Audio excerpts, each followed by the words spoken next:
बीच जंग की होगी। आपके साथ मैं हूं अर्पिता आर्य और मेरे साथ सुमित इस वक्त मौजूद हैं। आज 12 दिनों बाद खबर आई है कि दोनों देशों के बीच सीज फायर हो गया है। लेकिन सीज फायर के दावों के बीच बड़ी खबर भी जान लीजिए। ईरान ने सीज फायर को खारिज करते हुए एक बार फिर से इजराइल पर हमला बोला है। ईरान भी तो जनता को भी तो बताना है कि ईरान देखिए डरा नहीं है, पीछा नहीं। बिल्कुल। और देखिए इस बीच एक बड़ी खबर अपने दर्शकों को बता दें कि इजराइल हमले के बाद लगातार से अशरफ वानी भी जुड़े हुए हैं, हमारे साथ बड़े उपाध्याय भी जुड़ गए। बड़े देखिए ये बात क्या ही आप और मैं बात ही कर रहे थे अभी कि क्या ईरान की सुप्रीम लीडर की तरफ से जो बातें कही गई थी कि देखिए शुरू इजराइल ने किया, हम करेंगे, तो ईरान को क्लोजर चाहता था और यही अटैक उस बातों को तस्दीक करते हैं कि क्लोजर शायद ईरान का यही था।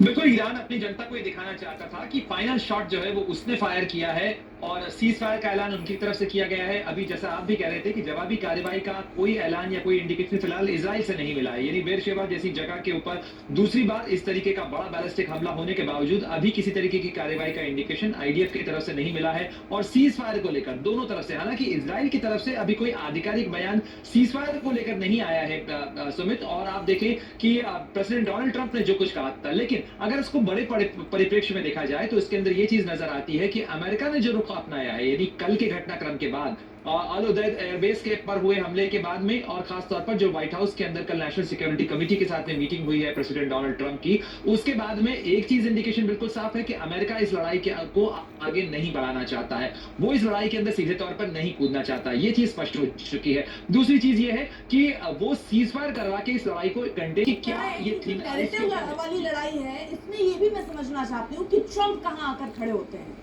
क्योंकि ट्रंप की आपको याद होगा मेजर जनरल कासिम सुलेमानी को जब मारा गया था इराक के अंदर, तो इसी तरीके का तनाव हुआ था और ईरान की तरफ से अमेरिका का जो बेस है अल असद बेस, उसको निशाना बनाते हुए मिसाइलें दागी गई थी और उस समय भी ट्रंप ने कहा था। आपका रुख करेंगे, आपके वॉइस में कुछ टेक्निकल इश्यूज आ रहे हैं, अशरफ का भी रुख कर लेते हैं।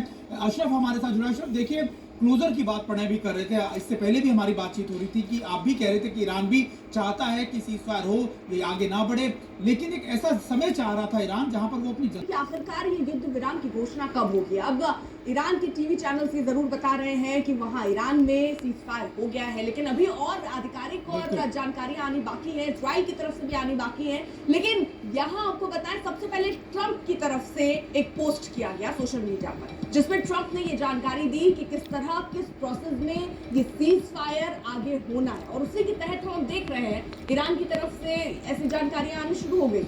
बिल्कुल। और देखिए तीन हमको आपको स्टेटमेंट है जो हम आपको दिखाना चाह रहे हैं कि क्या क्या रुख रहा है अमेरिका का, इजराइल का और ईरान का। सबसे पहले अमेरिका रुख के बारे में आपको बताते हैं। अमेरिका की तरफ से डोनाल्ड ट्रंप ने ये बात स्पेसिफिकली कही थी कि 6 घंटे के बाद युद्ध विराम लग जाएगा, यानी भारतीय समय अनुसार 9:32 में। हालांकि देखिए इजराइल की तरफ से भी कहा गया कि 12 मिनट बाद ही अटैक किए गए, लेकिन अब वो वक्त खत्म हो चुका है। जैसा हम आपको बता रहे थे कि ईरान की तरफ से आधिकारिक रूप से सीज फायर का ऐलान नहीं किया गया, लेकिन ईरान के कई टीवी इन खबरों को दिखा रहे हैं। दूसरी बात कि कतर पर भी कल जिस तरीके से अटैक किए गए थे 24 जून को, उसके बाद ताजी मिलिट्री बेस यानी लगातार बड़े बेसिस के ऊपर अटैक किए गए और उसी के बाद ये बातचीत हुई। और इराक में भी देखिए ताजे मिलिट्री बेस पर हमले हुए, और कुल मिलाकर फिलहाल जो स्थिति है वो इजराइल का पक्ष में यही था कि अगर ईरान ये हमले रोक देता है तो हम भी शांति चाहते हैं। लेकिन इस बीच आपको बताएं कि 22 जून, ये तारीख भी याद रखिए, अमेरिका ने ईरान के परमाणु केंद्रों पर दरअसल बम बरसाए थे, और यहाँ पर टारगेट ही इजराइल का ये था कि जो परमाणु ठिकाने उनको नष्ट किया जाए। उसके लिए अमेरिका एक तरीके से उनकी मदद करता नजर आया, उसको नष्ट करने की बात अमेरिका कर रहा है। तो जो एक मंशा थी, जो एक टारगेट था, वो पूरा हो गया। और ऐसे में अब सीज फायर की कोशिश इजराइल और अमेरिका दोनों की तरफ से ऐसा लगता है कि रही, जिसका नतीजा कुछ ऐसा नजर आता है। रिकॉर्ड है इससे जुड़ी हुई, आपको दिखाते हैं।